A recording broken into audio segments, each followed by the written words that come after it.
संसारिणी प्रज्ञा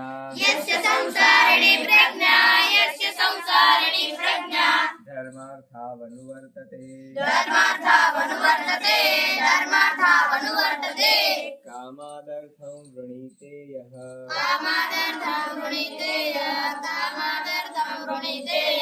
स वै पंडित उच्यते यस्य संसारिणी प्रज्ञा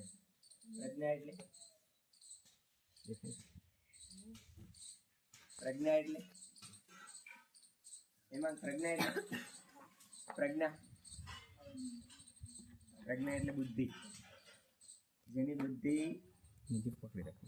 યસ્ય સંસારિણી પ્રજ્ઞા ધર્માર્થાવનુવર્તતે, ધર્મ અને અર્થનું અનુસરણ કરે છે. આપણે ચાર પુરુષાર્થ ખબર તમને? ચાર આશ્રમ ખબર? ક્યાં ક્યાં? બ્રહ્મચર્ય આશ્રમ. લાઈનમાં બોલો. ગૃહસ્થ આશ્રમ, વાનપ્રસ્થ આશ્રમ, સંન્યાસ આશ્રમ.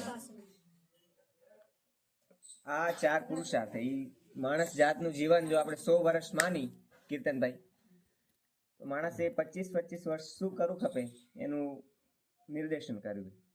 25 વર્ષ પહેલા 25 વર્ષ શું કરવાનું? બ્રહ્મચર્ય આશ્રમમાં કેમ ભણવાનું? ચોટલી બાંધીને ભણવાનું. પછી ગૃહસ્થ આશ્રમ, પછી વાનપ્રસ્થ આશ્રમ. વાનપ્રસ્થ આશ્રમ એટલે કઈ આવે? 50 થી 75.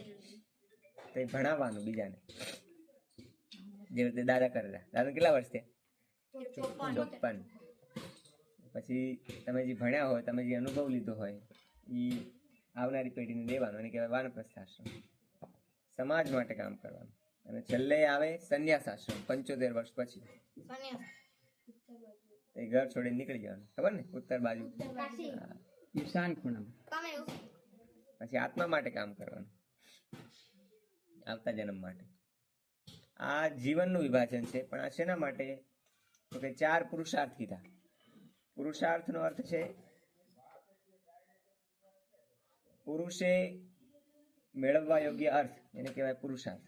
એ 4: ધર્મ, અર્થ, કામ અને મોક્ષ. આ 4 માણસના જીવનના લક્ષ્ય હોય. એટલે માણસની બુદ્ધિ કેવી ખપે? વિદુર શું કહેરા? યસ્ય સંસારિણી પ્રજ્ઞા ધર્માર્થાવનુવર્તતે. એની બુદ્ધિ ધર્મ અને અર્થનું અનુસરણ કરતી હોય. ધર્મ એટલે શું? હિન્દુ ધર્મ એ તો ખરો જ. બીજું કર્તવ્ય, એને ધર્મ કહેવાય. વિદ્યાર્થી તરીકેનું જે કર્તવ્ય છે એને કહેવાય વિદ્યાર્થી ધર્મ. તમારા વાલી આયા તેનું વાલી તરીકેનું, પિતા તરીકેનું કર્તવ્ય, એનું પિતા ધર્મ નિભાવે. એવી રીતે એની બુદ્ધિ ધર્મનું અનુસરણ કરતી હોય, આ તો અર્થનું અનુસરણ કરતી હોય. કામાદ અર્થમ વૃણીતે. ત્રીજા ચરણમાં એમ કીધું. હજુ 4 પુરુષાર્થ છે. 4 જોઈએ. ધર્મ, અર્થ, કામ અને મોક્ષ.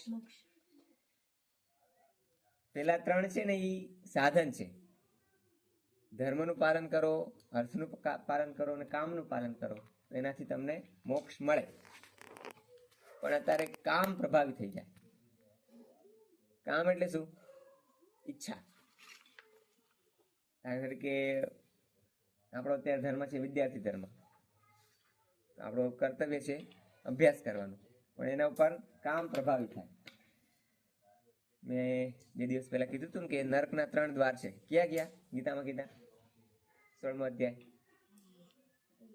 ત્રિવિધમ નરકસ્યેદમ દ્વારં નાશનમાત્મનઃ કામઃ ક્રોધઃ તથા લોભઃ તસ્માદેતત્રયં ત્યજેત. એમાં પહેલું જ આવે કામ. કામ એટલે અમર્યાદિત ઈચ્છા, એનું કઈ ઠેકાણું જ ના હોય. દાખલા તરીકે અહીંયા કોઈ આઈટમ બને, રવિવારે માની લો કે શીરો બને, અને તમારામાં કામ જાગૃત થયો કે મારા હાથ તો ભૂકા કાઢી નાખવા. તમારું પેટ છે આટલું, પણ તમને અમર્યાદિત ઈચ્છા થઈ ગઈ અને તમે દબાઈને ખાધું, તો પછી વિદ્યાર્થી ધર્મ ગયો ઠેકાણે, ભણવાનું ગયું ઠેકાણે, અને બીજા દિવસ શું થાય? પેટ દુખે, આમ થાય તેમ થાય. એટલે તમે ધર્મને બદલે કામને પ્રાધાન્ય આપ્યું. પણ પંડિતની બુદ્ધિ કોને કહેવાય? તો કે કામાદ અર્થમ વૃણીતે. કામને ઉપર એ અર્થ અને ધર્મને પ્રાધાન્ય આપે. એને કહેવાય પંડિત. ક્લિયર? ધર્મ અને અર્થ એને કામ કરતા ઉપર રાખવાનું.